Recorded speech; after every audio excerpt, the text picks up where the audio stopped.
Si vous cherchez des écouteurs sans fil, le choix des AirPods est un petit peu un choix par défaut, tant ils sont populaires, mais aussi tant ils sont intégrés dans l'écosystème d'Apple. Mais à côté de ça, ils sont loin d'être les meilleurs dans une catégorie précise, ce sont juste de bons écouteurs, homogènes, et c'est pour ça qu'ils se vendent si bien. Donc quand le mois dernier Apple a annoncé ses AirPods 4 qui font le choix d'un redesign, mais aussi de fonctionnalités physiquement et théoriquement discutables, ça a pu faire grincer quelques dents. Mais rapidement, ces doutes ont commencé à s'évaporer car ces AirPods 4 sont tout simplement exceptionnels. Hormis quelques détails. Là, ça fait 10 jours que j'ai ces écouteurs à mes oreilles, et s'ils m'ont vraiment convaincu à travers toute leur qualité, il y a également 3 défauts que vous devez absolument connaître avant de vous lancer dans cet achat. Quand je parle de redesign sur ces AirPods 4, je me suis peut-être un petit peu emballé, car quand on regarde rapidement, ces écouteurs ressemblent énormément aux AirPods 3. Mais dans le détail, on remarque plusieurs différences. Le boîtier est plus compact et il récupère quelques détails des AirPods Pro 2, comme une recharge en USB-C et, pour le modèle le plus cher, un haut-parleur pour le retrouver facilement en cas de perte. Les écouteurs en eux-mêmes aussi évoluent, le bourgeon est légèrement différent et les différentes grilles et capteurs sont placés à d'autres endroits. Clairement pas de quoi casser 3 pattes à un canard, et même si Apple nous dit qu'ils ont fait tourner des modèles d'intelligence artificielle et qu'ils ont analysé des milliers d'oreilles différentes, j'ai quand même de gros doutes sur l'idée que c'est une grosse différence notable au niveau du confort. Eh bien, je me suis trompé. Si les AirPods 3 m'allaient déjà très bien, là, les AirPods 4 sont juste beaucoup plus confortables. Je les ai depuis 10 jours aux oreilles, et si on n'est pas sur le confort d'écouteurs open ears comme les FreeClip de chez Huawei, ces AirPods 4 s'en rapprochent grandement. C'est sidérant. Le plus étonnant, c'est la différence avec les Galaxy Buds 3, là où les écouteurs de Samsung ne tenaient pas dans mes oreilles, en laissant un petit gap. Là, c'est parfait. J'ai même recommencé à courir, beaucoup courir même, avec ces AirPods aux oreilles. J'ai d'ailleurs voulu les tester lors d'une course officielle et j'ai pris un pied monumental. Les écouteurs ne bougent pas et on les oublie très vite. Même en secouant la tête, rien, ça reste en place. Les écouteurs sont en plus certifiés IP54, donc pour de l'activité physique intense ou de la pluie, pas de problème. Si vous n'aimez pas les écouteurs intra-auriculaires, je pense que très probablement les AirPods 4 sont la solution. Surtout que par rapport à d'autres écouteurs semi-ouverts ou même complètement ouverts, les AirPods 4 offrent une qualité audio de très bonne facture.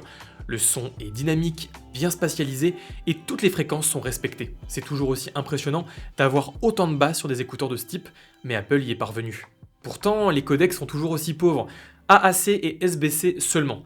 On n'est pas sur des écouteurs hi-fi, ça c'est sûr, mais bon, sur ce type de produit et pour la clientèle visée, pas sûr que le lossless soit un indispensable. Surtout que la fonction d'audio spatialisé est toujours aussi convaincante pour rendre les scènes sonores plus grandes qu'elles ne le sont vraiment. Les derniers écouteurs d'Apple sont aussi dotés de micros beamforming capables d'isoler le son de la voix, et le rendu est aussi très convaincant. Et pour l'exemple, voilà ce que donne la qualité des micros des AirPods 4. On est sur des micros qui sont très bons. On n'est pas non plus sur les meilleurs du marché, d'autres constructeurs font mieux, mais Apple vient de loin. Les AirPods 3 notamment étaient vraiment pas terribles. Là, on est sur un audio qui est bien traité, avec une bonne réduction de bruit en arrière-plan. C'est solide. Ces AirPods 4 sont aussi des écouteurs adaptés à un grand panel d'usages. Pendant ma période de test, j'ai été souvent au sport, j'ai beaucoup couru, j'ai utilisé ces écouteurs pour regarder mes films connectés à mon Apple TV, j'ai profité de la facilité de connexion avec mon MacBook pour faire le montage de ma vidéo de test sur l'iPhone 16, j'ai décroché à des appels en hochant de la tête et j'ai joué sans latence avec mon iPhone. Bref, de bons écouteurs à tout faire. Ces écouteurs s'épanouissent vraiment dans l'écosystème d'Apple. Est-ce qu'il est possible de s'en sortir en dehors? Oui, totalement. Ces écouteurs marchent aussi sur mon Pixel 9 Pro ou connectés avec le nouveau Pixel Streamer pour la télé. Mais on perd pas mal de fonctions. Adieu à l'audio spatialisé, aux fonctions vocales avec Siri, au pop-up de connexion, à l'information sur la batterie et bien d'autres. Alors il est bien possible de télécharger une application qui va simuler quelques fonctions, comme par exemple l'application Material Pods sur Android, mais tout n'est pas présent non plus. Donc ces AirPods 4 sont plutôt à privilégier au sein de l'écosystème d'Apple. Alors bien sûr, vous pourrez toujours les connecter à côté et ponctuellement sur d'autres appareils, mais ces écouteurs ne s'apprécient et ne s'utilisent pleinement qu'à travers l'écosystème de la marque à la pomme. Et moi personnellement, je ne ferai cet achat que si vous avez vraiment d'autres appareils Apple et pas pour l'utiliser principalement sur Android. La plus grosse nouveauté de ces AirPods 4, c'est qu'ils sont disponibles en 2 versions. Une version dépouillée à 149€ et une version complète à 199€. Et sans détour, je trouve que la version à 149€ n'a pas d'intérêt.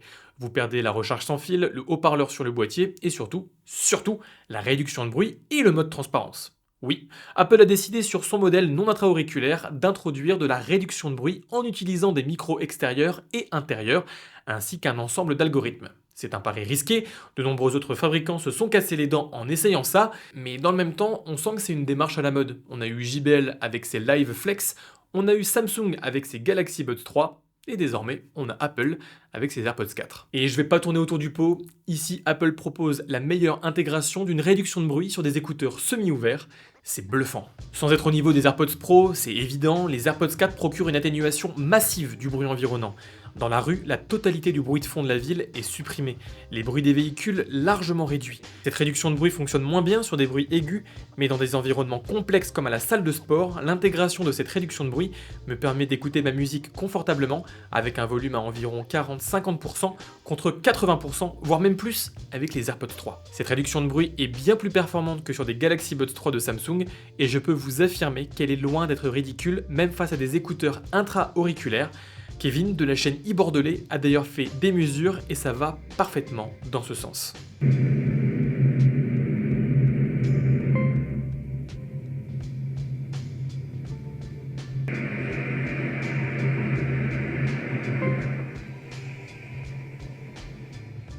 Ces micros extérieurs permettent également à ces AirPods 4 d'avoir un mode transparence très naturel.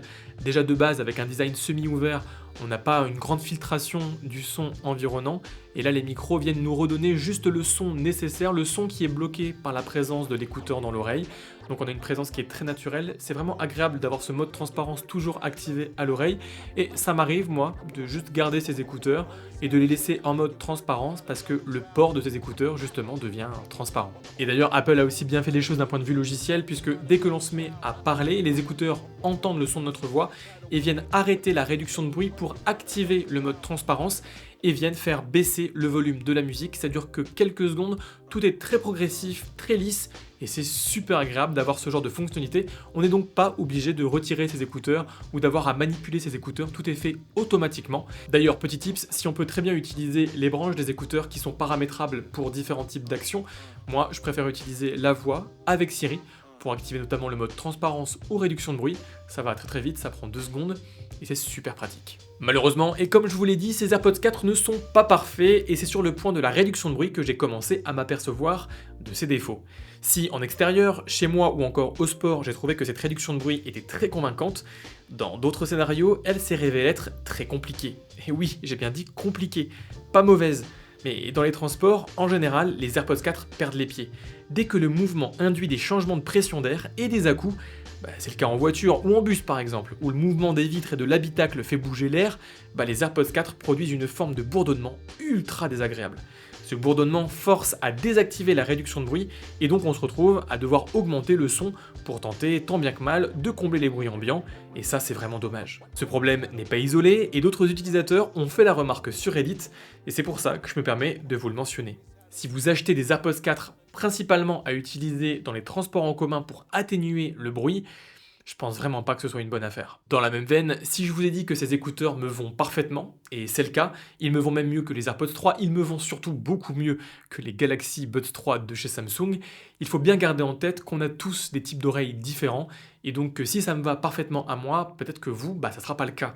Et moi, dans mes proches, ça a été mon meilleur ami qui a essayé ces AirPods 4 et qui sont tombés tout de suite de ses oreilles. Donc voilà, je peux pas vous garantir que ça va vous aller. Généralement, c'est comme ça avec les AirPods, c'est kit ou double d'un point de vue confort et maintien.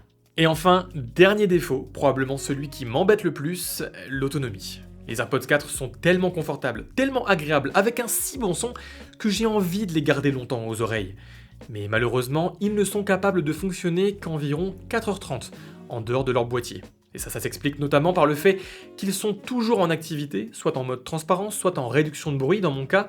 Alors on peut toujours désactiver ça dans les paramètres, mais j'ai pas envie de jouer à ça, et donc 4h30, c'est vraiment trop peu. Je vous ai dit que j'avais fait le montage de ma dernière vidéo avec ces AirPods 4, mais en pratique, j'ai dû terminer avec mon casque audio car ces AirPods sont tombés en rade avant la fin. 4h30, c'est aussi la durée moyenne d'un marathon pour un coureur normal, et ça, c'est sans prendre en compte le temps de transport jusqu'à la course. Et on doit dire en plus adieu à MagSafe, donc on a bien de la recharge sans fil, mais on n'a pas de recharge sans fil magnétique, et ça aussi, c'est dommage. À 199 €, je pense sincèrement que ces AirPods 4 valent vraiment le coup. On est vraiment passé pas loin de la perfection, mais au moins maintenant, vous êtes au courant des défauts à prendre en compte.